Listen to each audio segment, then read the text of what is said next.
ಓಂ ಶಾಂತಿ. ಇಂದಿನ ಪರಮಾತ್ಮನ ಮಹಾವಾಕ್ಯ ಮುರುಳಿ ದಿನಾಂಕ 16/9/2025. ಬಾಪ್ತಾದ ಮಧುಬನ. ಮಧುರ ಮಕ್ಕಳೇ, ನೀವು ಆತ್ಮಿಕ ಮಾರ್ಗದರ್ಶಕರಾಗಿದ್ದೀರಾ. ನೀವು ಎಲ್ಲರಿಗೂ ಶಾಂತಿಧಾಮ ಅಂದರೆ ಅಮರಪುರಿಯ ಮಾರ್ಗದ ಬಗ್ಗೆ ತಿಳಿಸಬೇಕು. ಇಂದಿನ ಪ್ರಶ್ನೆಯಾಗಿದೆ, ಮಕ್ಕಳಾದ ನಿಮಗೆ ಯಾವ ನಶೆ ಇದೆ? ಆ ನಶೆಯ ಆಧಾರದಿಂದ ಯಾವ ನಿಶ್ಚಯದ ಮಾತನ್ನು ನೀವು ಮಾತನಾಡುತ್ತೀರಾ? ಉತ್ತರ, ಮಕ್ಕಳಾದ ನಿಮಗೆ ನಶೆ ಇದೆ. ನಾವೀಗ ಪರಮಾತ್ಮ ತಂದೆಯನ್ನು ನೆನಪು ಮಾಡಿ ಜನ್ಮ ಜನ್ಮಾಂತರಕ್ಕೋಸ್ಕರ ಪವಿತ್ರರಾಗುತ್ತೇವೆ. ನೀವೀಗ ನಿಶ್ಚಯದಿಂದ ಹೇಳುತ್ತೀರಾ, ಬಲೆ ಎಷ್ಟೇ ವಿಘ್ನಗಳು ಬರಲಿ, ಆದರೆ ಅವಶ್ಯವಾಗಿ ಸ್ವರ್ಗ ಸ್ಥಾಪನೆ ಆಗಲೇಬೇಕು. ಹೊಸ ಜಗತ್ತಿನ ಸ್ಥಾಪನೆ ಮತ್ತು ಹಳೆಯ ಜಗತ್ತಿನ ವಿನಾಶ ಆಗಲೇಬೇಕು. ಇದು ಮಾಡಲ್ಪಟ್ಟಂತಹ ನಾಟಕ ಆಗಿದೆ. ಈ ನಾಟಕದಲ್ಲಿ ಸಂಶಯದ ಮಾತೇ ಇಲ್ಲ. ಓಂ ಶಾಂತಿ. ಆತ್ಮಿಕ ಮಕ್ಕಳಿಗೆ ಆತ್ಮಿಕ ತಂದೆ ತಿಳಿಸುತ್ತಿದ್ದಾರೆ, ನಿಮಗೆ ಗೊತ್ತಿದೆ ನಾನು ಆತ್ಮ ಆಗಿದ್ದೇನೆ. ಈ ಸಮಯದಲ್ಲಿ ನಾವು ಆತ್ಮಿಕ ಮಾರ್ಗದರ್ಶಕರಾಗಿದ್ದೇವೆ. ನಾವು ಆತ್ಮಿಕ ಮಾರ್ಗದರ್ಶಕರಾಗುತ್ತೇವೆ ಮತ್ತು ಅನ್ಯರನ್ನು ಆತ್ಮಿಕ ಮಾರ್ಗದರ್ಶಕರನ್ನಾಗಿ ಮಾಡುತ್ತೇವೆ. ಈ ಎಲ್ಲಾ ಜ್ಞಾನದ ಮಾತನ್ನು ಚೆನ್ನಾಗಿ ಧಾರಣೆ ಮಾಡಿಕೊಳ್ಳಿ. ಮಾಯೆಯ ಬಿರುಗಾಳಿ ಜ್ಞಾನವನ್ನು ಮರೆಸಿ ಬಿಡುತ್ತದೆ. ಪ್ರತಿದಿನ ಬೆಳಗ್ಗೆ ಮತ್ತು ಸಂಜೆ ನೀವು ಇದೇ ವಿಚಾರವನ್ನು ಮಾಡಬೇಕು. ಈ ಅಮೂಲ್ಯ ರತ್ನ ಅಮೂಲ್ಯ ಜೀವನಕ್ಕೋಸ್ಕರ ಆತ್ಮಿಕ ತಂದೆಯ ಮೂಲಕ ಪ್ರಾಪ್ತಿಯಾಗುತ್ತದೆ. ಅಂದ ಮೇಲೆ ಆತ್ಮಿಕ ತಂದೆ ತಿಳಿಸುತ್ತಾರೆ, ಮಕ್ಕಳೇ, ನೀವೀಗ ಆತ್ಮಿಕ ಮಾರ್ಗದರ್ಶಕರಾಗಿದ್ದೀರಾ ಅಥವಾ ನೀವೀಗ ಗೈಡ್ ಆಗಿದ್ದೀರಾ. ಮುಕ್ತಿಧಾಮದ ದಾರಿಯನ್ನು ತೋರಿಸುವುದಕ್ಕೋಸ್ಕರ, ಮುಕ್ತಿಧಾಮದ ಮಾರ್ಗದ ಬಗ್ಗೆ ತಿಳಿಸುವುದಕ್ಕೋಸ್ಕರ ನೀವು ಗೈಡ್ ಆಗಿದ್ದೀರಾ. ಇದು ಸತ್ಯವಾದ ಅಮರ ಕಥೆಯಾಗಿದೆ. ಅಮರಪುರಿಗೆ ಹೋಗುವುದಕ್ಕೋಸ್ಕರ ಇದು ಅಮರ ಕಥೆಯಾಗಿದೆ. ಅಮರಪುರಿಗೆ ಹೋಗುವುದಕ್ಕೋಸ್ಕರ ನೀವು ಪವಿತ್ರರಾಗುತ್ತಿದ್ದೀರಾ. ಅಪವಿತ್ರ ಭ್ರಷ್ಟಾಚಾರಿ ಆತ್ಮರು ಹೇಗೆ ಅಮರಪುರಿಗೆ ಹೋಗಲು ಸಾಧ್ಯ? ಮನುಷ್ಯರು ಅಮರನಾಥಕ್ಕೆ ಯಾತ್ರೆಗೆ ಹೋಗುತ್ತಾರೆ. ಸ್ವರ್ಗಕ್ಕೆ ಅಮರನಾಥನ ಪುರಿ ಎಂದು ಕರೆಯಲಾಗುತ್ತದೆ. ಆದರೆ ಸ್ವರ್ಗದಲ್ಲಿ ಅಮರನಾಥ ಒಂಟಿಯಾಗಿ ಇರುತ್ತಾರೇನು? ಆತ್ಮರಾದ ನೀವೆಲ್ಲರೂ ಅಮರಪುರಿಗೆ ಹೋಗುತ್ತಿದ್ದೀರಾ. ಅದು ಆತ್ಮರ ಅಮರಪುರಿಯಾಗಿದೆ. ಪರಮಧಾಮ ಆತ್ಮರ ಅಮರಪುರಿಯಾಗಿದೆ. ನಂತರ ಶರೀರದ ಜೊತೆಗೆ ಸ್ವರ್ಗ ಆದಂತಹ ಅಮರಪುರಿಗೆ ನಾವು ಬರುತ್ತೇವೆ. ಆ ಅಮರಪುರಿಗೆ ನಮ್ಮನ್ನು ಯಾರು ಕರೆದುಕೊಂಡು ಹೋಗುತ್ತಾರೆ? ಪರಂಪಿತ ಪರಮಾತ್ಮ ತಂದೆ ಎಲ್ಲಾ ಆತ್ಮರನ್ನು ಕರೆದುಕೊಂಡು ಹೋಗುತ್ತಾರೆ. ಅದಕ್ಕೆ ಅಮರಪುರಿ ಎಂದು ಕರೆಯಬಹುದು. ಆದರೆ ಅದರ ಸರಿಯಾದ ಹೆಸರು ಶಾಂತಿಧಾಮ ಆಗಿದೆ. ಎಲ್ಲರೂ ಆ ಶಾಂತಿಧಾಮಕ್ಕೆ ಹೋಗಬೇಕು. ನಾಟಕದಲ್ಲಿ ಫಿಕ್ಸ್ ಆಗಿರುವ ಮಾತನ್ನು ತೆಗೆದುಹಾಕಲು ಸಾಧ್ಯ ಇಲ್ಲ. ನಾಟಕದಲ್ಲಿ ಫಿಕ್ಸ್ ಆಗಿರುವ ಮಾತನ್ನು ತೆಗೆದುಹಾಕಬೇಕು ಎಂದು ಬಯಸಿದರೂ ಸಾಧ್ಯ ಇಲ್ಲ. ಈ ಎಲ್ಲಾ ಜ್ಞಾನದ ಮಾತನ್ನು ನೀವು ಚೆನ್ನಾಗಿ ಬುದ್ಧಿಯಲ್ಲಿ ಧಾರಣೆ ಮಾಡಿಕೊಳ್ಳಿ. ಮೊಟ್ಟ ಮೊದಲು ಸ್ವಯಂವನ್ನು ಆತ್ಮ ಎಂದು ತಿಳಿದುಕೊಳ್ಳಿ. ಪರಂಪಿತ ಪರಮಾತ್ಮ ತಂದೆ ಕೂಡ ಆತ್ಮ ಆಗಿದ್ದಾರೆ. ಕೇವಲ ಪರಮಾತ್ಮ ತಂದೆಗೆ ಪರಂಪಿತ ಪರಮಾತ್ಮ ಎಂದು ಕರೆಯಲಾಗುತ್ತದೆ. ಆ ಪರಮಾತ್ಮ ತಂದೆ ನಮ್ಮೆಲ್ಲರಿಗೂ ಜ್ಞಾನವನ್ನು ತಿಳಿಸುತ್ತಿದ್ದಾರೆ. ಅವರು ಜ್ಞಾನದ ಸಾಗರ ಆಗಿದ್ದಾರೆ, ಪವಿತ್ರತೆಯ ಸಾಗರ ಆಗಿದ್ದಾರೆ. ಈಗ ಮಕ್ಕಳನ್ನು ಪವಿತ್ರರನ್ನಾಗಿ ಮಾಡುವುದಕ್ಕೋಸ್ಕರ ಮಕ್ಕಳಿಗೆ ಶ್ರೀಮತವನ್ನು ನೀಡುತ್ತಿದ್ದಾರೆ. ಮಕ್ಕಳೇ, ತಂದೆಯಾದ ನನ್ನೊಬ್ಬನನ್ನೇ ನೀವು ನೆನಪು ಮಾಡಿ. ಆಗ ನಿಮ್ಮ ಜನ್ಮ ಜನ್ಮಾಂತರದ ಪಾಪ ನಾಶ ಆಗುತ್ತದೆ. ನೆನಪಿಗೆ ಯೋಗ ಎಂದು ಕರೆಯಲಾಗುತ್ತದೆ. ನೀವು ಮಕ್ಕಳಾಗಿದ್ದೀರಾ. ನೀವು ತಂದೆಯನ್ನು ನೆನಪು ಮಾಡಬೇಕು. ನೆನಪಿನ ಮೂಲಕ ನಿಮ್ಮ ನೌಕೆ ಪಾರಾಗುತ್ತದೆ. ಈ ವಿಷದ ನಗರದಿಂದ ನಾವು ಶಿವನ ನಗರಕ್ಕೆ ಹೋಗುತ್ತೇವೆ. ನಂತರ ವಿಷ್ಣುಪುರಿಯಲ್ಲಿ ಬರುತ್ತೇವೆ. ಈ ವಿಷದ ನಗರಿಯಿಂದ ನಾವು ಶಿವನಗರಿಗೆ ಹೋಗುತ್ತೇವೆ. ನಂತರ ವಿಷ್ಣುಪುರಿಯಲ್ಲಿ ಬರುತ್ತೇವೆ. ನಾವು ವಿಷ್ಣುಪುರಿಗೋಸ್ಕರ ಈ ಶಿಕ್ಷಣವನ್ನು ಕಲಿಯುತ್ತಿದ್ದೇವೆ. ಈ ಕಲಿಯುಗದಲ್ಲಿ ಪದವಿಯನ್ನು ಪಡೆದುಕೊಳ್ಳಲು ಈ ಶಿಕ್ಷಣವನ್ನು ಕಲಿಯುತ್ತಿಲ್ಲ. ಇಲ್ಲಿ ಯಾರೆಲ್ಲರೂ ರಾಜರಾಗುತ್ತಿದ್ದಾರೋ ಅವರು ಧನವನ್ನು ದಾನ ಮಾಡಿರುವ ಕಾರಣ ರಾಜರಾಗುತ್ತಾರೆ. ಕೆಲವರು ಬಡವರಿಗೆ ಚೆನ್ನಾಗಿ ಪಾಲನೆಯನ್ನು ಕೊಡುತ್ತಾರೆ, ಕೆಲವರು ಹಾಸ್ಪಿಟಲ್ ಅನ್ನು ಕಟ್ಟಿಸುತ್ತಾರೆ, ಕೆಲವರು ಧರ್ಮಶಾಲೆಯನ್ನು ನಿರ್ಮಾಣ ಮಾಡಿಸುತ್ತಾರೆ, ಕೆಲವರು ಹಣವನ್ನು ದಾನವಾಗಿ ನೀಡುತ್ತಾರೆ. ಹೇಗೆ ಸಿನ್ನಲ್ಲಿ ಮೂಲ್ ಚಂದ್ ಇದ್ದರು, ಅವರು ಬಡವರ ಬಳಿ ಹೋಗಿ ದಾನವನ್ನು ನೀಡುತ್ತಿದ್ದರು, ಬಡವರಿಗೆ ಬಹಳಷ್ಟು ಪಾಲನೆಯನ್ನು ನೀಡುತ್ತಿದ್ದರು. ಇಂತಹ ಅನೇಕ ದಾನಿಗಳು ಇರುತ್ತಾರೆ. ಬೆಳಗ್ಗೆ ಎದ್ದು ಅನ್ನದ ಮುಷ್ಟಿಯನ್ನು ತೆಗೆದುಕೊಂಡು ಹೋಗಿ ಬಡವರಿಗೆ ದಾನವನ್ನು ನೀಡುತ್ತಾರೆ. ಬೆಳಗ್ಗೆ ಎದ್ದು ದಾನಕ್ಕೋಸ್ಕರ ಮುಷ್ಟಿ ಅಕ್ಕಿ ಅಥವಾ ಮುಷ್ಟಿ ಅನ್ನವನ್ನು ತೆಗೆಯುತ್ತಾರೆ, ಅದನ್ನು ಬಡವರಿಗೆ ದಾನವಾಗಿ ನೀಡುತ್ತಾರೆ. ವರ್ತಮಾನ ಸಮಯದಲ್ಲಿ ಬಹಳಷ್ಟು ಮೋಸ ನಡೆಯುತ್ತಿದೆ. ಆದ್ದರಿಂದ ದಾನವನ್ನು ನೀಡುವಾಗ ಪಾತ್ರರನ್ನು ನೋಡಿ ದಾನವನ್ನು ನೀಡಬೇಕು. ಆದರೆ ಪಾತ್ರರನ್ನು ನೋಡಿ ದಾನವನ್ನು ನೀಡುವಂತಹ ಬುದ್ಧಿ ಜನರಿಗೆ ಇಲ್ಲ. ಹೊರಗಡೆ ಜಗತ್ತಿನಲ್ಲಿ ಭಿಕ್ಷೆಯನ್ನು ಬೇಡುವುದಕ್ಕೋಸ್ಕರ ಕುಳಿತಿರುತ್ತಾರೆ. ಅವರಿಗೆ ನೀವು ದಾನವನ್ನು ಕೊಟ್ಟರೆ ಅದೇನು ದಾನ ಆಗುವುದಿಲ್ಲ, ಏಕೆಂದರೆ ಭಿಕ್ಷೆಯನ್ನು ಬೇಡುವುದು ಅವರ ಒಂದು ಉದ್ಯೋಗ ಆಗಿದೆ. ಬಡವರಿಗೆ ದಾನವನ್ನು ಮಾಡುವಂತವರು ಒಳ್ಳೆಯ ಪದವಿಯನ್ನು ಪಡೆದುಕೊಳ್ಳುತ್ತಾರೆ. ಈಗ ನೀವೆಲ್ಲರೂ ಆತ್ಮಿಕ ಮಾರ್ಗದರ್ಶಕರಾಗಿದ್ದೀರಾ. ನೀವು ಪ್ರದರ್ಶನ ಅಥವಾ ಮ್ಯೂಸಿಯಂ ಅನ್ನು ತೆರೆಯುತ್ತೀರಾ. ಅಂದ ಮೇಲೆ ನೀವು ಎಂತಹ ಹೆಸರನ್ನು ಬರೆಯಬೇಕು ಅಂದರೆ ಆ ಹೆಸರಿನ ಮೂಲಕ ಸಿದ್ಧ ಆಗಬೇಕು. ಗೇಟ್ ವೇ ಟು ಹೆವನ್ ಅಂದರೆ ಸ್ವರ್ಗಕ್ಕೆ ಹೋಗುವಂತಹ ಗೇಟ್ ಎಂದು ಸಿದ್ಧ ಆಗಬೇಕು, ಅಥವಾ ಹೊಸ ಜಗತ್ತಿನ ರಾಜ್ಯಧಾನಿಗೆ ಕರೆದುಕೊಂಡು ಹೋಗುವಂತಹ ಗೈಡ್ಸ್ ಇವರಾಗಿದ್ದಾರೆ ಎಂದು ಸಿದ್ಧ ಆಗಬೇಕು. ಆದರೆ ಮನುಷ್ಯರು ಸ್ವಲ್ಪ ಕೂಡ ಯಾವ ಮಾತನ್ನೂ ಅರ್ಥ ಮಾಡಿಕೊಳ್ಳುವುದಿಲ್ಲ. ಇದು ಮುಳ್ಳಿನ ಕಾಡಾಗಿದೆ, ಸ್ವರ್ಗ ಹೂದೋಟ ಆಗಿದೆ. ಸ್ವರ್ಗದಲ್ಲಿ ದೇವತೆಗಳು ನಿವಾಸವನ್ನು ಮಾಡುತ್ತಾರೆ. ಈಗ ಮಕ್ಕಳಾದ ನಿಮಗೆ ಇಲ್ಲಿ ನಶೆ ಇರಬೇಕು. ನಾವು ಪರಮಾತ್ಮ ತಂದೆಯನ್ನು ನೆನಪು ಮಾಡಿ ಜನ್ಮ ಜನ್ಮಾಂತರಕ್ಕೋಸ್ಕರ ಪವಿತ್ರರಾಗುತ್ತೇವೆ. ನಿಮಗೆ ಗೊತ್ತಿದೆ, ಬಲೆ ಎಷ್ಟೇ ವಿಘ್ನ ಬಂದರೂ ಕೂಡ ಅವಶ್ಯವಾಗಿ ಸ್ವರ್ಗ ಸ್ಥಾಪನೆ ಆಗಲೇಬೇಕು. ಹೊಸ ಜಗತ್ತಿನ ಸ್ಥಾಪನೆ ಮತ್ತು ಹಳೆಯ ಜಗತ್ತಿನ ವಿನಾಶ ಆಗಲೇಬೇಕು. ಇದು ಮಾಡಲ್ಪಟ್ಟಂತಹ ನಾಟಕ ಆಗಿದೆ. ಈ ನಾಟಕದಲ್ಲಿ ಸಂಶಯದ ಮಾತೇ ಇಲ್ಲ. ಈಗ ನಿಮಗೆ ಸ್ವಲ್ಪ ಕೂಡ ಸಂಶಯ ಬರಬಾರದು. ಪರಮಾತ್ಮ ತಂದೆಗೆ ಪತಿತ ಪಾವನ ಎಂದು ಎಲ್ಲರೂ ಕರೆಯುತ್ತಾರೆ. ಹೇ ಪರಮಾತ್ಮ ತಂದೆ, ನೀವು ಬಂದು ನಮ್ಮನ್ನು ಲಿಬರೇಟ್ ಮಾಡಿ ಎಂದು ಇಂಗ್ಲಿಷ್ ನಲ್ಲಿ ಹೇಳುತ್ತಾರೆ. ಅಂದರೆ ದುಃಖದಿಂದ ಲಿಬರೇಟ್ ಮಾಡಿ, ದುಃಖದಿಂದ ದೂರ ಮಾಡಿ ಎಂದು ಇಂಗ್ಲಿಷ್ ನಲ್ಲಿ ಎಲ್ಲರೂ ಹೇಳುತ್ತಾರೆ. ಈ ಪಂಚವಿಕಾರದ ಕಾರಣ ನಮ್ಮ ಜೀವನದಲ್ಲಿ ದುಃಖ ಇದೆ. ಸ್ವರ್ಗ ನಿರ್ವಿಕಾರಿ ಜಗತ್ತಾಗಿದೆ, ಸುಖಧಾಮ ಆಗಿದೆ. ಈಗ ಮಕ್ಕಳಾದ ನೀವು ಸ್ವರ್ಗಕ್ಕೆ ಹೋಗಬೇಕು. ಮನುಷ್ಯರು ತಿಳಿದುಕೊಂಡಿದ್ದಾರೆ ಸ್ವರ್ಗ ಮೇಲಿದೆ ಎಂದು, ಆದರೆ ಮುಕ್ತಿಧಾಮ ಮೇಲಿದೆ ಎಂದು ಮನುಷ್ಯರಿಗೆ ಗೊತ್ತಿಲ್ಲ. ಜೀವನ್ ಮುಕ್ತಿಯಲ್ಲಿ ಅಂದರೆ ಈ ಸಾಕಾರ ಜಗತ್ತಿನಲ್ಲಿ ಸ್ವರ್ಗದಲ್ಲಿ ಬಂದು ಜೀವನ್ ಮುಕ್ತಿಯನ್ನು ಪ್ರಾಪ್ತಿ ಮಾಡಿಕೊಳ್ಳಬೇಕು. ಈಗ ಪರಮಾತ್ಮ ತಂದೆ ನಿಮಗೆ ತಿಳಿಸುತ್ತಾರೆ, ಈ ಜ್ಞಾನವನ್ನು ಚೆನ್ನಾಗಿ ಧಾರಣೆ ಮಾಡಿಕೊಂಡು ಜ್ಞಾನದ ಬಗ್ಗೆ ಮಂಥನವನ್ನು ಮಾಡಬೇಕು. ಹೇಗೆ ಲೌಕಿಕ ಜಗತ್ತಿನ ವಿದ್ಯಾರ್ಥಿಗಳು ಮನೆಯಲ್ಲಿ ಇದ್ದರೂ ಕೂಡ ಈ ದಿನ ಇಂತಹ ಪೇಪರ್ ಅನ್ನು ತುಂಬಿಕೊಡಬೇಕು, ಈ ದಿನ ಇಂತಹ ಕಾರ್ಯವನ್ನು ಮಾಡಬೇಕು ಎಂದು ವಿಚಾರವನ್ನು ಮಾಡುತ್ತಿರುತ್ತಾರೆ. ಅಂದ ಮೇಲೆ ಮಕ್ಕಳಾದ ನೀವು ಸ್ವಯಂನ ಕಲ್ಯಾಣವನ್ನು ಮಾಡಿಕೊಳ್ಳಲು ಆತ್ಮವನ್ನು ಸತೋ ಪ್ರದಾನ ಮಾಡಿಕೊಳ್ಳಬೇಕು.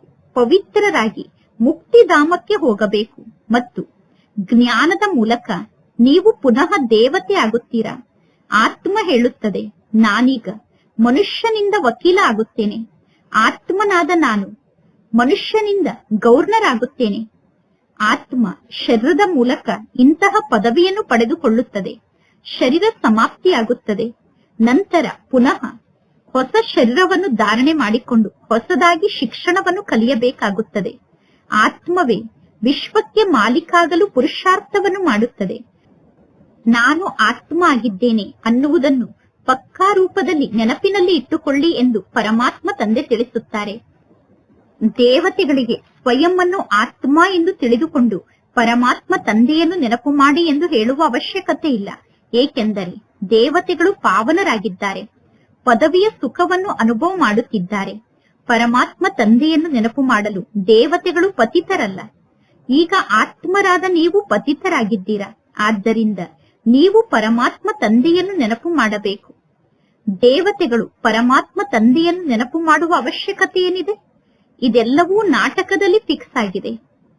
ಎಲ್ಲಾ ದಿನಗಳು ಒಂದೇ ಸಮಾನ ಆಗಿರಲು ಸಾಧ್ಯ ಇಲ್ಲ.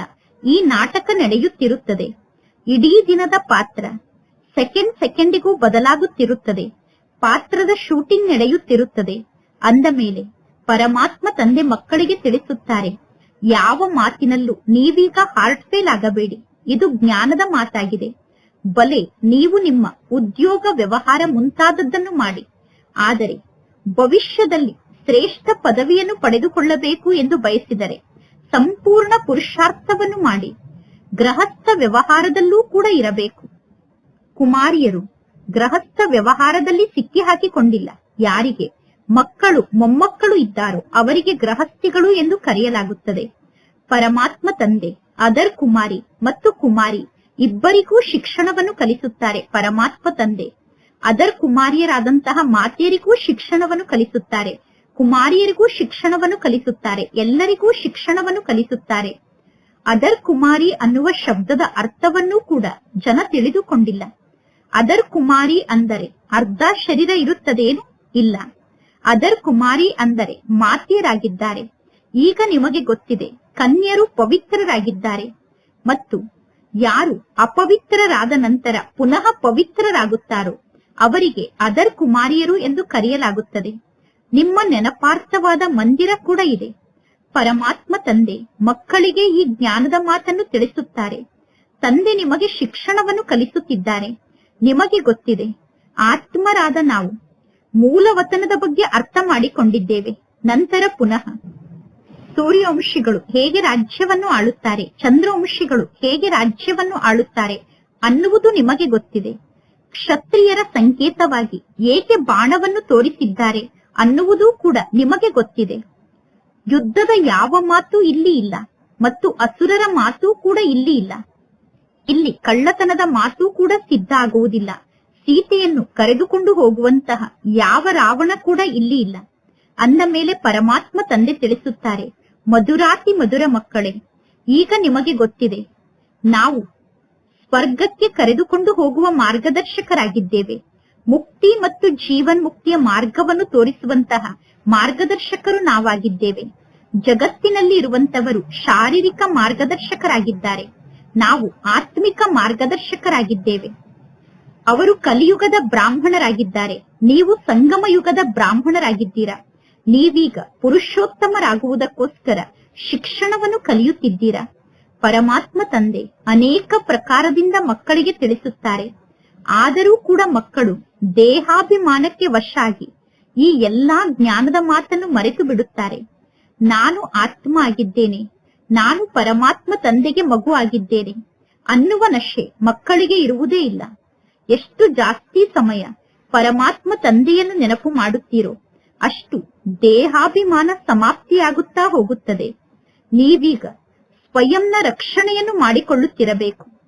ನೀವೀಗ ನೋಡಿಕೊಳ್ಳಿ, ನನ್ನ ದೇಹಾಭಿಮಾನ ಸಮಾಪ್ತಿಯಾಗಿದೆ ತಾನೆ. ನಾನೀಗ ವಾಪಸ್ ಮನೆಗೆ ಹೋಗುತ್ತಿದ್ದೇನೆ. ನಂತರ ಪುನಃ ನಾನು ವಿಶ್ವಕ್ಕೆ ಮಾಲೀಕ ಆಗುತ್ತೇನೆ. ಸಂಪೂರ್ಣ ಹೀರೋ ಹೀರೋಯಿನ್ನ ಪಾತ್ರ ನಮ್ಮ ಪಾತ್ರ ಆಗಿದೆ. ಹೀರೋ ಹೀರೋಯಿನ್ ಎಂದು ಯಾವಾಗ ಹೆಸರು ಬರುತ್ತದೆ ಅಂದರೆ ಯಾವಾಗ ಯಾರಾದರೂ ವಿಜಯವನ್ನು ಪಡೆದುಕೊಳ್ಳುತ್ತಾರೋ ವಿಜಯಿ ಆದಂತವರಿಗೆ ಹೀರೋ ಅಥವಾ ಹೀರೋಯಿನ್ ಎಂದು ಕರೆಯಲಾಗುತ್ತದೆ. ನೀವು ವಿಜಯವನ್ನು ಪಡೆದುಕೊಳ್ಳುತ್ತೀರಾ, ಆದ್ದರಿಂದ ನಿಮಗೆ ಹೀರೋ ಅಥವಾ ಹೀರೋಯಿನ್ ಅನ್ನುವ ಹೆಸರು ಬರುತ್ತದೆ. ಈ ಸಮಯದಲ್ಲಿ ನಿಮಗೆ ಹೀರೋ ಅಥವಾ ಹೀರೋಯಿನ್ ಎಂದು ಕರೆಯಲಾಗುತ್ತದೆ. ಇದಕ್ಕಿಂತ ಮೊದಲು ಹೀರೋ ಅಥವಾ ಹೀರೋಯಿನ್ ಎನ್ನುವ ಹೆಸರು ನಿಮಗೆ ಇರಲಿಲ್ಲ. ಸೋಲುವಂತವರಿಗೆ ಹೀರೋ ಅಥವಾ ಹೀರೋಯಿನ್ ಎಂದು ಕರೆಯುವುದಿಲ್ಲ. ಮಕ್ಕಳಾದ ನಿಮಗೆ ಗೊತ್ತಿದೆ, ನಾವೀಗ ಹೋಗಿ ಹೀರೋ ಅಥವಾ ಹೀರೋಯಿನ್ ಆಗುತ್ತೇವೆ. ನಿಮ್ಮ ಪಾತ್ರ ಸರ್ವಶ್ರೇಷ್ಠ ಪಾತ್ರ ಆಗಿದೆ. ಕವಡೆಗೂ ಮತ್ತು ವಜ್ರಕ್ಕೂ ಬಹಳಷ್ಟು ಅಂತರ ಇದೆ. ಬಲೆ ಕೆಲವರು ಬಹಳ ದೊಡ್ಡ ಲಕ್ಷಾಧಿಪತಿ ಆಗಿರಬಹುದು, ಕೋಟ್ಯಾಧಿಪತಿ ಆಗಿರಬಹುದು. ಆದರೆ ನಿಮಗೆ ಗೊತ್ತಿದೆ, ಇದೆಲ್ಲವೂ ವಿನಾಶ ಆಗುತ್ತದೆ. ಆತ್ಮರಾದ ನೀವೇ ಧನವಂತರಾಗುತ್ತಾ ಹೋಗುತ್ತೀರಾ. ಉಳಿದವರೆಲ್ಲರೂ ದಿವಾಳಿ ಆಗುತ್ತಾ ಹೋಗುತ್ತಾರೆ. ಈ ಎಲ್ಲಾ ಜ್ಞಾನದ ಮಾತನ್ನು ಧಾರಣೆ ಮಾಡಿಕೊಳ್ಳಬೇಕು. ನಿಶ್ಚಯ ಬುದ್ಧಿ ಉಳ್ಳವರಾಗಿರಬೇಕು. ಇಲ್ಲಿ ಮಧುಬನಕ್ಕೆ ಬಂದಾಗ ನಿಮಗೆ ನಶೆ ಇರುತ್ತದೆ. ಹೊರಗಡೆ ಜಗತ್ತಿಗೆ ಹೋದ ತಕ್ಷಣ ನಶೆ ಇಳಿದು ಬಿಡುತ್ತದೆ. ಇಲ್ಲಿಯ ಮಾತು ಇಲ್ಲೇ ಉಳಿದುಕೊಳ್ಳುತ್ತದೆ. ಅಂದರೆ ಮಧುಬನದ ಮಾತನ್ನು ಮಧುಬನದಲ್ಲೇ ಬಿಟ್ಟು ಹೋಗುತ್ತೀರಾ? ಪರಮಾತ್ಮ ತಂದೆ ತಿಳಿಸುತ್ತಾರೆ. ಪರಮಾತ್ಮ ತಂದೆ ನಮಗೆ ಶಿಕ್ಷಣವನ್ನು ಕಲಿಸುತ್ತಿದ್ದಾರೆ ಅನ್ನುವ ಮಾತು ಸದಾ ಬುದ್ಧಿಯಲ್ಲಿ ಇರಬೇಕು. ಈ ಶಿಕ್ಷಣದ ಮೂಲಕ ನಾವು ಮನುಷ್ಯರಿಂದ ದೇವತೆಗಳಾಗುತ್ತೇವೆ. ಇದರಲ್ಲಿ ಕಷ್ಟದ ಯಾವ ಮಾತು ಇಲ್ಲ. ಉದ್ಯೋಗ ಮುಂತಾದದ್ದನ್ನು ಮಾಡುತ್ತಿದ್ದರೂ ಕೂಡ ಸ್ವಲ್ಪ ಸಮಯವನ್ನು ಮಾಡಿಕೊಂಡು ತಂದೆಯನ್ನು ನೀವು ನೆನಪು ಮಾಡಬಹುದು. ಇದೂ ಕೂಡ ನಮಗೋಸ್ಕರ ಒಂದು ಉದ್ಯೋಗ ಆಗಿದೆ. ರಜೆಯನ್ನು ತೆಗೆದುಕೊಂಡು ಪರಮಾತ್ಮ ತಂದೆಯನ್ನು ನೆನಪು ಮಾಡಿ. ಇಲ್ಲಿ ಯಾರೂ ಸುಳ್ಳನ್ನು ಹೇಳುವುದಿಲ್ಲ. ಇಡೀ ದಿನವನ್ನು ಸುಮ್ಮನೆ ವ್ಯರ್ಥವಾಗಿ ಕಳೆಯಬಾರದು. ನಾವು ನಮ್ಮ ಭವಿಷ್ಯಕ್ಕೋಸ್ಕರ ಸ್ವಲ್ಪ ವಿಚಾರವನ್ನು ಮಾಡಬೇಕು. ಯುಕ್ತಿಯಂತೂ ಬಹಳಷ್ಟು ಜಾಸ್ತಿ ಇದೆ. ಎಷ್ಟು ಸಾಧ್ಯವೋ ಅಷ್ಟು ಸಮಯವನ್ನು ಮಾಡಿಕೊಂಡು ಪರಮಾತ್ಮ ತಂದೆಯನ್ನು ನೆನಪು ಮಾಡಿ. ಶರೀರ ನಿರ್ವಹಣೆಗೋಸ್ಕರ ಉದ್ಯೋಗ ಮುಂತಾದದ್ದನ್ನು ಬಲೆ ಮಾಡಿ. ನಾವೀಗ ನಿಮಗೆ ವಿಶ್ವಕ್ಕೆ ಮಾಲೀಕರಾಗಲು ಬಹಳ ಒಳ್ಳೆಯ ಸಲಹೆಯನ್ನು ನೀಡುತ್ತೇವೆ ಎಂದು ಎಲ್ಲರಿಗೂ ಹೇಳಬೇಕು. ಈಗ ಮಕ್ಕಳಾದ ನೀವು ಎಲ್ಲರಿಗೂ ಸಲಹೆಯನ್ನು ನೀಡುವಂತವರಾಗಿದ್ದೀರಾ. ಹೇಗೆ ಮಂತ್ರಿಗಳು ಇರುತ್ತಾರೆ ತಾನೆ, ಸಲಹೆಯನ್ನು ನೀಡುವುದಕ್ಕೋಸ್ಕರ ಮಂತ್ರಿಗಳು ಇರುತ್ತಾರೆ. ನೀವು ಕೂಡ ಅಡ್ವೈಸರ್ ಆಗಿದ್ದೀರಾ, ಸಲಹೆಯನ್ನು ನೀಡುವಂತವರಾಗಿದ್ದೀರಾ. ಮುಕ್ತಿ ಮತ್ತು ಜೀವನ್ ಮುಕ್ತಿ ಹೇಗೆ ಪ್ರಾಪ್ತಿಯಾಗುತ್ತದೆ ಅನ್ನುವ ಸಲಹೆಯನ್ನು ಎಲ್ಲರಿಗೂ ನೀಡಬೇಕು. ಈ ಜನ್ಮದಲ್ಲಿ ನಾವು ಅಂತಹ ಮಾರ್ಗದ ಬಗ್ಗೆ ತಿಳಿಸುತ್ತೇವೆ ಎಂದು ಹೇಳಬೇಕು. ಮನುಷ್ಯರು ಶ್ಲೋಗನ್ ಮುಂತಾದದ್ದನ್ನು ನಿರ್ಮಾಣ ಮಾಡುತ್ತಾರೆ. ಆ ಶ್ಲೋಗನ್ ಅನ್ನು ಗೋಡೆಯ ಮೇಲೆ ಹಾಕುತ್ತಾರೆ. ಹೇಗೆ ನೀವು ಕೂಡ ಪವಿತ್ರರಾಗಿ ಮತ್ತು ರಾಜಯೋಗಿಗಳಾಗಿ ಎಂದು ಶ್ಲೋಗನ್ ಅನ್ನು ಬರೆಯುತ್ತೀರಾ. ಆದರೆ ಇದರ ಅರ್ಥವನ್ನು ಜನ ತಿಳಿದುಕೊಳ್ಳುವುದಿಲ್ಲ. ಈಗ ನಿಮಗೆ ಗೊತ್ತಿದೆ, ನಮಗೆ ತಂದೆಯ ಮೂಲಕ ಇಂತಹ ಆಸ್ತಿ ಸಿಗುತ್ತಾ ಇದೆ, ಮುಕ್ತಿಧಾಮದ ಆಸ್ತಿ ಸಿಗುತ್ತಾ ಇದೆ. ಪತಿತ ಪಾವನ ಎಂದು ಪರಮಾತ್ಮ ತಂದೆಯಾದ ನನಗೆ ನೀವು ಕರೆಯುತ್ತೀರಾ. ಅಂದ ಮೇಲೆ ಪಾವನ ಆಗುವುದಕ್ಕೋಸ್ಕರ ನಾನು ಬಂದು ನಿಮಗೆ ಸಲಹೆಯನ್ನು ನೀಡುತ್ತೇನೆ. ನೀವೀಗ ಅಡ್ವೈಸರ್ ಆಗಿದ್ದೀರಾ, ಅಂದರೆ ಸಲಹೆಯನ್ನು ನೀಡುವಂತವರಾಗಿದ್ದೀರಾ. ಈಗಲೇ ಮುಕ್ತಿಧಾಮಕ್ಕೆ ಯಾರೂ ಹೋಗಲು ಸಾಧ್ಯ ಇಲ್ಲ. ಎಲ್ಲಿಯವರೆಗೂ ತಂದೆ ಬಂದು ಸಲಹೆಯನ್ನು ನೀಡುವುದಿಲ್ಲವೋ, ಶ್ರೀಮತವನ್ನು ನೀಡುವುದಿಲ್ಲವೋ, ಅಲ್ಲಿಯವರೆಗೂ ಯಾರೂ ಮುಕ್ತಿಧಾಮಕ್ಕೆ ಹೋಗಲು ಸಾಧ್ಯ ಇಲ್ಲ. ಶ್ರೀ ಅಂದರೆ ಶ್ರೇಷ್ಠ ಮತ, ಅದು ಶಿವತಂದೆಯ ಮತ ಆಗಿದೆ. ಆತ್ಮರಿಗೆ ಶಿವತಂದೆಯ ಮೂಲಕ ಶ್ರೀಮತ ಸಿಗುತ್ತದೆ. ಪಾಪಾತ್ಮರು ಪುಣ್ಯಾತ್ಮರು ಎಂದು ಕರೆಯಲಾಗುತ್ತದೆ. ಪಾಪ ಶರೀರ ಎಂದು ಕರೆಯುವುದಿಲ್ಲ. ಆತ್ಮ ಶರೀರದ ಮೂಲಕ ಪಾಪವನ್ನು ಮಾಡುತ್ತದೆ, ಆದ್ದರಿಂದ ಪಾಪಾತ್ಮ ಎಂದು ಕರೆಯಲಾಗುತ್ತದೆ. ಶರೀರ ಇಲ್ಲದೆ ಆತ್ಮ ಪಾಪ ಅಥವಾ ಪುಣ್ಯವನ್ನು ಮಾಡಲು ಸಾಧ್ಯ ಇಲ್ಲ. ಅಂದ ಮೇಲೆ ಎಷ್ಟು ಸಾಧ್ಯವೋ ಅಷ್ಟು ಜ್ಞಾನದ ಬಗ್ಗೆ ವಿಚಾರ ಸಾಗರ ಮಂಥನವನ್ನು ಮಾಡಿ. ಸಮಯ ಬಹಳಷ್ಟು ಜಾಸ್ತಿ ಇದೆ. ಟೀಚರ್ ಅಥವಾ ಪ್ರೊಫೆಸರ್ ಯಾರಾಗಿದ್ದಾರೋ ಅವರಿಗೆ ಯುಕ್ತಿಯಿಂದ ಈ ಆತ್ಮಿಕ ಶಿಕ್ಷಣವನ್ನು ಕಲಿಸಬೇಕು. ಈ ಶಿಕ್ಷಣದ ಮೂಲಕ ಅವರ ಕಲ್ಯಾಣ ಕೂಡ ಆಗಬೇಕು. ಇನ್ನು ಆ ಶಾರೀರಿಕ ಶಿಕ್ಷಣದಿಂದ ಏನು ಸಿಗುತ್ತದೆ? ನಾವೀಗ ಈ ಶಿಕ್ಷಣವನ್ನು ಕಲಿಸುತ್ತೇವೆ. ಇನ್ನು ಕೆಲವೇ ದಿನ ಉಳಿದಿದೆ. ವಿನಾಶ ಸಮ್ಮುಖದಲ್ಲೇ ನಿಂತಿದೆ. ಆಂತರ್ಯದಲ್ಲಿ ಖುಷಿಯ ನಶೆ ಏರುತ್ತಿರಬೇಕು. ಮನುಷ್ಯರಿಗೆ ನಾವು ಹೇಗೆ ಮಾರ್ಗವನ್ನು ತೋರಿಸುವುದು ಎಂದು ಮನುಷ್ಯರಿಗೆ ಮಾರ್ಗವನ್ನು ತೋರಿಸುವುದಕ್ಕೋಸ್ಕರ ಆಂತರ್ಯದಲ್ಲಿ ಉತ್ಸಾಹ ಜಾಸ್ತಿ ಆಗುತ್ತಿರಬೇಕು. ಪರಮಾತ್ಮ ತಂದೆಯ ಜ್ಞಾನ ಮಾರ್ಗದಲ್ಲಿರುವಂತಹ ಒಂದು ಮಗುವಿಗೆ ಲೌಕಿಕ ಜಗತ್ತಿನ ಪರೀಕ್ಷಾ ಪೇಪರ್ನಲ್ಲಿ ಒಂದು ಪ್ರಶ್ನೆ ಬಂದಿತ್ತು. ಆ ಪ್ರಶ್ನೆಯಲ್ಲಿ ಗೀತೆಯ ಭಗವಂತ ಯಾರು ಅನ್ನುವ ಮಾತಿನ ಬಗ್ಗೆ ಕೇಳಲಾಗಿತ್ತು. ಆ ಪ್ರಶ್ನೆಗೆ ಆ ಮಗು ಉತ್ತರವನ್ನು ಬರೆದರು, ಗೀತೆಯ ಭಗವಂತ ಶಿವ ಆಗಿದ್ದಾರೆ ಎಂದು. ಆದರೆ ಆ ಮಗುವನ್ನು ಫೇಲ್ ಮಾಡಿಬಿಟ್ಟರು.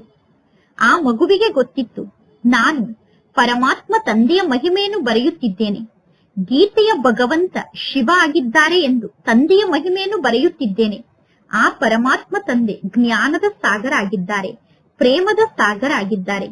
ಶ್ರೀಕೃಷ್ಣನ ಆತ್ಮ ಕೂಡ ಜ್ಞಾನವನ್ನು ಪಡೆದುಕೊಳ್ಳುತ್ತಿದೆ ಎಂದು ಪರೀಕ್ಷೆಯಲ್ಲಿ ಅವರು ಬರೆದರು. ಆದ್ದರಿಂದ ಅವರು ಫೇಲ್ ಆದರು.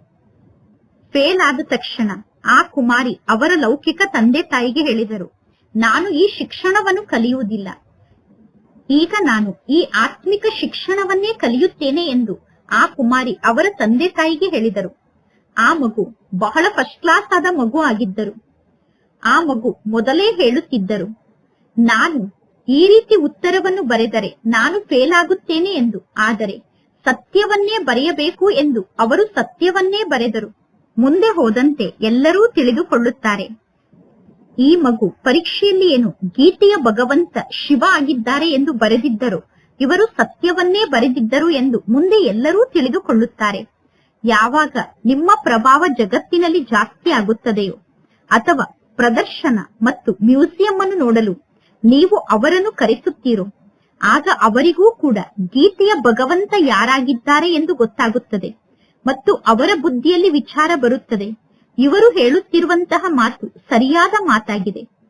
ಬಹಳಷ್ಟು ಜನ ಮನುಷ್ಯರು ಇಲ್ಲಿಗೆ ಬರುತ್ತಾರೆ ಅಂದ ಮೇಲೆ ವಿಚಾರವನ್ನು ಮಾಡಬೇಕು. ನಾವೀಗ ಎಂತಹ ಕಾರ್ಯವನ್ನು ಮಾಡಬೇಕು ಅಂದರೆ ಆ ಕಾರ್ಯವನ್ನು ನೋಡಿ ಮನುಷ್ಯರು ಇದು ಹೊಸ ಮಾತಾಗಿದೆ ಎಂದು ಅರ್ಥ ಮಾಡಿಕೊಳ್ಳಬೇಕು. ಯಾರಾದರೂ ಒಬ್ಬರು ಅವಶ್ಯವಾಗಿ ಜ್ಞಾನವನ್ನು ಅರ್ಥ ಮಾಡಿಕೊಳ್ಳುತ್ತಾರೆ. ಯಾರು ನಮ್ಮ ಧರ್ಮದವರಾಗಿದ್ದಾರೋ ಅವರು ಜ್ಞಾನವನ್ನು ಅರ್ಥ ಮಾಡಿಕೊಳ್ಳುತ್ತಾರೆ. ನಾವೀಗ ಎಲ್ಲರಿಗೂ ಆತ್ಮಿಕ ಮಾರ್ಗದ ಬಗ್ಗೆ ತಿಳಿಸುತ್ತೇವೆ. ಪಾಪ ಮನುಷ್ಯರು ಎಷ್ಟೊಂದು ದುಃಖಿಗಳಾಗಿದ್ದಾರೆ. ಈಗ ಎಲ್ಲರ ದುಃಖವನ್ನು ಹೇಗೆ ದೂರ ಮಾಡುವುದು? ಜಗತ್ತಿನಲ್ಲಿ ಬಹಳಷ್ಟು ಕಿರಿಕಿರಿ ಇದೆ. ಒಬ್ಬರು ಇನ್ನೊಬ್ಬರಿಗೆ ಶತ್ರುಗಳಾಗುತ್ತಾರೆ. ಶತ್ರುಗಳಾಗಿ ಒಬ್ಬರು ಇನ್ನೊಬ್ಬರ ಜೀವನವನ್ನೇ ಸಮಾಪ್ತಿ ಮಾಡಿಬಿಡುತ್ತಾರೆ. ಈಗ ತಂದೆ ಮಕ್ಕಳಿಗೆ ಚೆನ್ನಾಗಿ ತಿಳಿಸುತ್ತಿದ್ದಾರೆ. ಮಾತೆಯರು ಪಾಪ ಮುಗ್ಧರಾಗಿರುತ್ತಾರೆ. ಮಾತೆಯರು ಹೇಳುತ್ತಾರೆ, ನಾನು ಶಿಕ್ಷಣವನ್ನು ಕಲಿತಿಲ್ಲ, ನಾನು ಓದಿಲ್ಲ, ಬರೆದಿಲ್ಲ, ನಾನು ಅವಿದ್ಯಾವಂತಳಾಗಿದ್ದೇನೆ ಎಂದು. ಪರಮಾತ್ಮ ತಂದೆ ತಿಳಿಸುತ್ತಾರೆ, ನೀವು ಓದದೇ ಇದ್ದರೆ ಇನ್ನೂ ಒಳ್ಳೆಯದೇ ಆಯಿತು. ಯಾರೆಲ್ಲ ವೇದ ಶಾಸ್ತ್ರ ಮುಂತಾದದ್ದನ್ನು ಓದಿದ್ದಾರೋ ಅವರು ಆ ಎಲ್ಲಾ ಮಾತನ್ನು ಈಗ ಮರೆಯಬೇಕು. ಈಗ ನಾನು ನಿಮಗೆ ಏನು ಜ್ಞಾನದ ಮಾತನ್ನು ತಿಳಿಸುತ್ತಿದ್ದೇನೋ ಅದನ್ನೇ ಕೇಳಿ. ಈಗ ಎಲ್ಲರಿಗೂ ನೀವು ತಿಳಿಸಬೇಕು, ನಿರಾಕಾರ ಪರಂಪಿತ ಪರಮಾತ್ಮ ತಂದೆಯನ್ನು ಬಿಟ್ಟು ಬೇರೆ ಯಾರೂ ಸದ್ಗತಿಯನ್ನು ನೀಡಲು ಸಾಧ್ಯ ಇಲ್ಲ. ಮನುಷ್ಯರಿಗೆ ಜ್ಞಾನವೇ ಗೊತ್ತಿಲ್ಲ ಅಂದ ಮೇಲೆ ಮನುಷ್ಯರು ಹೇಗೆ ಸದ್ಗತಿಯಾಗಿದ್ದಾರೆ? ಈಗ ಎಲ್ಲರ ದುಃಖವನ್ನು ಹೇಗೆ ದೂರ ಮಾಡುವುದು? ಜಗತ್ತಿನಲ್ಲಿ ಬಹಳಷ್ಟು ಕಿರಿಕಿರಿ ಇದೆ. ಒಬ್ಬರು ಇನ್ನೊಬ್ಬರಿಗೆ ಶತ್ರುಗಳಾಗುತ್ತಾರೆ. ಶತ್ರುಗಳಾಗಿ ಒಬ್ಬರು ಇನ್ನೊಬ್ಬರ ಜೀವನವನ್ನೇ ಸಮಾಪ್ತಿ ಮಾಡಿಬಿಡುತ್ತಾರೆ. ಈಗ ತಂದೆ ಮಕ್ಕಳಿಗೆ ಚೆನ್ನಾಗಿ ತಿಳಿಸುತ್ತಿದ್ದಾರೆ. ಮಾತೆಯರು ಪಾಪ ಮುಗ್ಧರಾಗಿರುತ್ತಾರೆ. ಮಾತೆಯರು ಹೇಳುತ್ತಾರೆ, ನಾನು ಶಿಕ್ಷಣವನ್ನು ಕಲಿತಿಲ್ಲ, ನಾನು ಓದಿಲ್ಲ, ಬರೆದಿಲ್ಲ, ನಾನು ಅವಿದ್ಯಾವಂತನಾಗಿದ್ದೇನೆ ಎಂದು. ಪರಮಾತ್ಮ ತಂದೆ ತಿಳಿಸುತ್ತಾರೆ, ನೀವು ಓದದೇ ಇದ್ದರೆ ಇನ್ನೂ ಒಳ್ಳೆಯದೇ ಆಯಿತು. ಯಾರೆಲ್ಲ ವೇದ ಶಾಸ್ತ್ರ ಮುಂತಾದದ್ದನ್ನು ಓದಿದ್ದಾರೋ ಅವರು ಆ ಎಲ್ಲಾ ಮಾತನ್ನು ಈಗ ಮರೆಯಬೇಕು. ಈಗ ನಾನು ನಿಮಗೆ ಏನು ಜ್ಞಾನದ ಮಾತನ್ನು ತಿಳಿಸುತ್ತಿದ್ದೇನೋ ಅದನ್ನೇ ಕೇಳಿ. ಈಗ ಎಲ್ಲರಿಗೂ ನೀವು ತಿಳಿಸಬೇಕು, ನಿರಾಕಾರ ಪರಂಪಿತ ಪರಮಾತ್ಮ ತಂದೆಯನ್ನು ಬಿಟ್ಟು ಬೇರೆ ಯಾರೂ ಸದ್ಗತಿಯನ್ನು ನೀಡಲು ಸಾಧ್ಯ ಇಲ್ಲ. ಮನುಷ್ಯರಿಗೆ ಜ್ಞಾನವೇ ಗೊತ್ತಿಲ್ಲ ಅಂದ ಮೇಲೆ ಮನುಷ್ಯರು ಹೇಗೆ ಸದ್ಗತಿಯನ್ನು ನೀಡಲು ಸಾಧ್ಯ? ಸದ್ಗತಿದಾತ ಜ್ಞಾನದ ಸಾಗರ ಒಬ್ಬ ಪರಮಾತ್ಮ ತಂದೆ ಆಗಿದ್ದಾರೆ. ಮನುಷ್ಯರು ಎಂದು ನಾನು ನಿಮಗೆ ಸದ್ಗತಿಯನ್ನು ನೀಡುತ್ತೇನೆ ಎಂದು ಹೇಳಲು ಸಾಧ್ಯ ಇಲ್ಲ.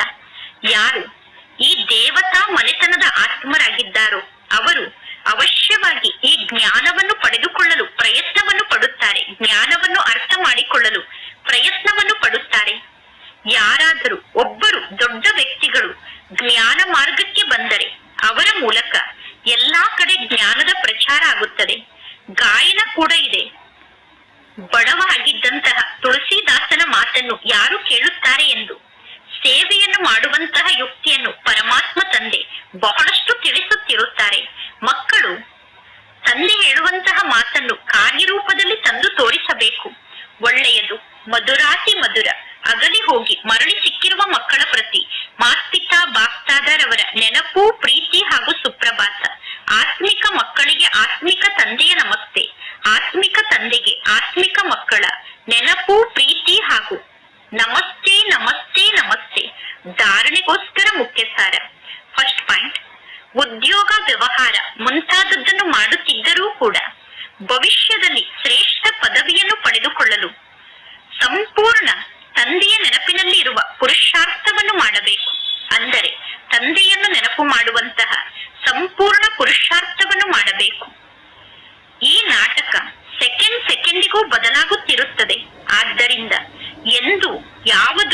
ಎಲ್ಲರನ್ನೂ ನೋಡಿ ಹಾರ್ಟ್ ಫೇಲ್ ಆಗಬಾರದು.